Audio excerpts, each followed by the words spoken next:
Assalamualaikum warahmatullahi wabarakatuh. Saya akan menjelaskan tentang fikih tajhizul mayit ya. Kajian fikih tentang perawatan jenazah atau mayit. Ada beberapa pembahasan di sini. Yang pertama adalah memandikan jenazah, kemudian mengkafani jenazah, sholat jenazah, dan juga menguburkan jenazah. Yang pertama adalah memandikan jenazah. Bagaimana tata cara memandikan jenazah? Yang pertama adalah mayit atau jenazah diletakkan di tempat yang sepi, di atas tempat yang tinggi seperti papan kayu atau lainnya, dan ditutup auratnya dengan kain. Nah, pada masa sekarang ini di Indonesia sudah ada alat semacam keranda untuk memandikan jenazah yang terbuat dari bahan aluminium atau stainless gitu. Jadi sehingga mayit itu bisa diletakkan di atas keranda itu, dan ada air yang disiramkan atau yang dimandikan itu bisa langsung mengalir ke bawah. Artinya tidak harus menggunakan orang-orang gitu ya, atau dalam hal ini maksudnya adalah di pangku gitu ya. Kalau di pangku barangkali akan sedikit repot atau agak ribet. Nah, ketika menggunakan semacam keranda ini, nanti saya tampilkan gambarnya, dia akan lebih mudah untuk memandikan jenazah, dan kesuciannya juga bisa gampang untuk diwujudkan gitu. Artinya untuk memiringkan, membalikkan itu bisa dengan mudah sekali. Orang yang memandikan memposisikan jenazah duduk sedikit miring ke belakang ya. Posisinya sedikit miring ke belakang dengan ditopang tangan kanannya. Sementara tangan kirinya mengurut bagian perut jenazah dengan sedikit melakukan penekanan agar apa yang ada di dalam perut ini bisa keluar gitu ya. Semacam diurut dan ditekan begitu di area perutnya. Lalu yang memandikan membungkus tangan kirinya dengan kain atau sarung tangan dan membasuh lubang depan dan belakang si mayit. Kemudian membersihkan mulut dan hidungnya, lalu mewudukan sebagaimana wudunya orang hidup gitu. Jadi prinsipnya adalah memandikan seluruh bagian tubuh si mayit dan memastikan bahwa tidak ada kotoran lagi, tidak ada celah atau bagian yang tidak teraliri oleh air. Dan yang terakhir adalah mewudukan mayit bagaimana tata cara wudu orang yang hidup. Kemudian membasuh kepala dan muka si mayit dengan menggunakan sabun atau lainnya, dan menyisir rambutnya bila memiliki rambut. Bila ada rambut yang tercabut, maka dikembalikan lagi ke asalnya untuk ikut dikuburkan. Membasuh seluruh sisi kanan tubuh dari yang dekat dengan wajah, kemudian berpindah membasuh sisi kiri badan juga dari yang dekat dengan wajah. Kemudian membasuh bagian sisi kanan dari yang dekat dengan tengkuk, lalu berpindah membasuh bagian sisi kiri juga dari yang dekat dengan tengkuk. Kemudian dengan cara itu semua orang yang memandikan bisa meratakan air ke seluruh tubuh si mayit. Ini baru dihitung 1 kali basuhan. Nah, sementara disunahkan mengulang sampai 3 kali basuhan sehingga basuhannya bisa sempurna. Disunahkan pula mencampur sedikit kapur barus di akhir basuhan bila si mayit bukan orang yang sedang ihram. Itu tata cara dari memandikan jenazah. Nah, ini adalah tadi yang saya sampaikan, keranda untuk memandikan jenazah atau mayit, dan ini yang sebelahnya adalah alat-alat atau yang keperluan perlengkapan yang biasa digunakan untuk merawat jenazah gitu ya. Kemudian siapakah yang memandikan si mayit? Apabila jenazah laki-laki itu harus dimandikan oleh orang laki-laki, dan sebaliknya orang laki-laki memandikan jenazah laki-laki. Namun seorang laki-laki boleh memandikan istrinya dan seorang perempuan boleh memandikan suaminya. Nah, lalu bagaimana dengan hukum wudhu dari si mayit ini? Karena misalkan beda beda jenis kelamin ya, istri memandikan istri memandikan suami memandikan istri, bagaimana hukum wudunya?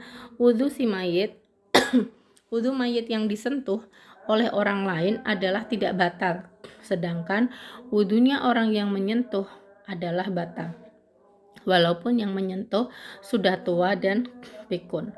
Bahkan seandainya dijima pun, mayat tidak perlu dimandikan lagi. Yang harus mandi atau batal wudunya adalah orang yang menyentuh atau yang menyetubuhinya.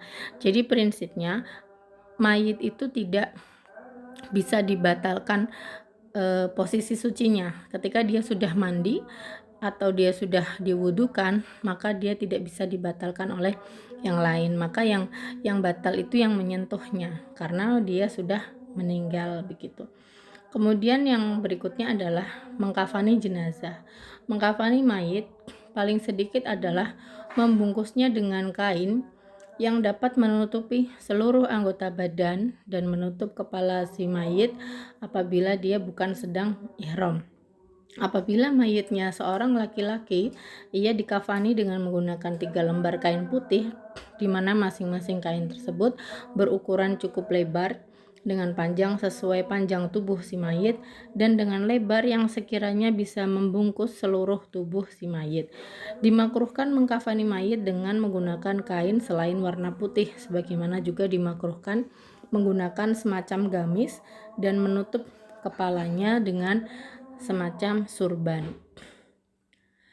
Kemudian adapun apabila yang meninggal adalah orang perempuan, maka disunahkan mengkafaninya dengan menggunakan 5 kain putih.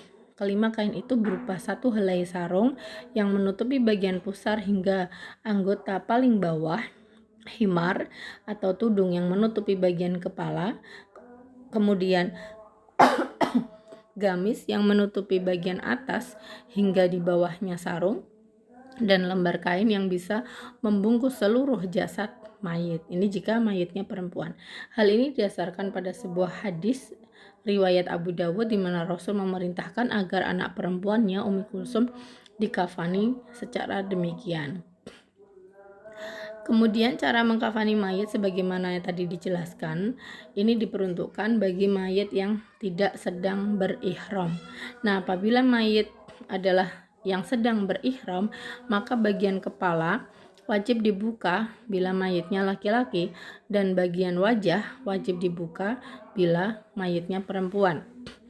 Juga diwajibkan kain kafan yang digunakan adalah dari jenis kain yang ketika masih hidup diperbolehkan untuk menggunakannya. Karenanya jenazah laki-laki tidak diperbolehkan dikafani dengan menggunakan kain sutra, sebab ketika masih hidup dia tidak boleh memakai sutra. Seyogianya bila pada bagian-bagian yang berlubang dan pada anggota sujud diberi kapas yang diberi kapur barus dan diikatkan tali dari potongan kain yang nantinya akan dilepas di kuburan. Kemudian bagaimana mensolati jenazah? Yang pertama adalah niat ya. Niat ini wajib digetarkan dalam hati. Apabila dilafalkan secara lisan, maka niatnya akan berbunyi usolli ala hadzal mayyiti fardhal lillahi ta'ala, ini untuk mayit laki-laki, dan usolli ala hadzihil mayyitati fardhal lillahi ta'ala, ini untuk mayit perempuan. Yang kedua adalah takbir dan dilanjutkan dengan membaca surat Al-Fatihah. Yang ketiga adalah takbir dan diteruskan dengan membaca sholawat Nabi. Allahumma sholli ala sayyidina Muhammad wa ala ali sayyidina Muhammad. Akan lebih bagus dan sempurna bila disambung kama sholaita ala Ibrahim wa ala ali sayyidina Ibrahim innaka hamidum majid, dan seterusnya begitu ya, seperti dalam bacaan tasyahud akhir. Kemudian keempat, usai membaca sholawat, takbir lagi dan membaca doa untuk jenazah yang sedang disolati. Untuk jenazah laki-laki, Allahumma gfir lahu warhamhu wa'afihi wa'afu anhu, itu pendeknya, dan panjangnya bisa dilanjutkan waj'al jannata maswahu dan seterusnya. Untuk jenazah perempuan, domirnya diganti dengan ha begitu. Yang kelima adalah takbir yang keempat kalinya, lalu membaca doa untuk jenazah, Allahumma la tahrimna ajrahu wa la taftinna ba'dahu. Dan untuk perempuan mengganti domir ha. Dan yang keenam adalah mengucapkan salam secara sempurna. Ada persoalan bagaimana terlambat sholat jenazah gitu ya. Bagaimana kalau kita terlambat dalam mengikuti jamaah sholat jenazah? Karena sholat jenazah ini kan tata caranya khas ya, berbeda dengan sholat-sholat yang lain di mana ada ruku, ada duduk, ada itidal dan seterusnya. Di mana sholat jenazah ini kan hanya posisi berdiri tapi dengan 4 takbir. Nah, bagaimana kalau terlambat? Makmum yang ketinggalan takbir pertama atau kedua imam tetap diperbolehkan bermakmum dengan ketentuan membaca bacaan sesuai dengan runtutan bacaan dirinya sendiri, yaitu setelah takbir pertama ia membaca surat Al-Fatihah, meskipun imam berada pada takbir kedua yang membaca sholawat gitu. Setelah imam melaksanakan salam, ia melanjutkan kekurangan hitungan takbirnya sendiri. Jika ia menemui imam pada takbir yang kedua, maka ia menambahkan 1 takbir lagi setelah salam. Jika makmum terlambat pada saat imam membaca Al-Fatihah, maka makmum bisa memutus Al-Fatihahnya dan lanjut mengikuti gerakan imam. Jadi prinsipnya adalah batasnya adalah takbir.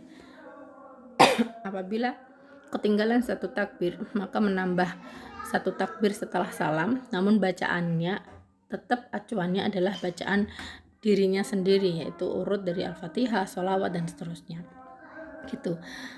Kemudian bagaimana menguburkan jenazah? Jenazah dikuburkan dalam sebuah lubang dengan kedalaman setinggi orang berdiri, dengan tangan melambai ke atas dan dengan lebar seukuran 1 dirok lebih 1 jengkal. Kemudian wajib memiringkan jenazah ke sebelah kanan dan menghadapkan ke arah kiblat. Sekiranya jenazah tidak dihadapkan ke arah kiblat dan telah diuruk tanah, maka liang kubur wajib digali kembali dan menghadapkan jenazahnya ke arah kiblat. Bila diperkirakan belum berubah, disunahkan untuk menempelkan pipi jenazah ke bumi. Apabila tanahnya keras, disunahkan liang kubur berupa liang lahat. Ini kalau tanahnya keras. Yang dimaksud liang lahat di sini adalah lubang yang dibuat di dinding kubur sebelah kiblat seukuran yang cukup untuk menaruh jenazah. Atau jika tanahnya keras gitu ya. Jenazah diletakkan di lubang tersebut, kemudian ditutup dengan menggunakan batu pipih agar tanahnya tidak runtuh mengenai jenazah. Namun bila tanahnya gembur, maka disunahkan dibuat semacam belahan di bagian paling bawah liang kubur seukuran yang dapat menampung jenazah, di mana kedua tepinya dibuat struktur batu bata atau semisalnya.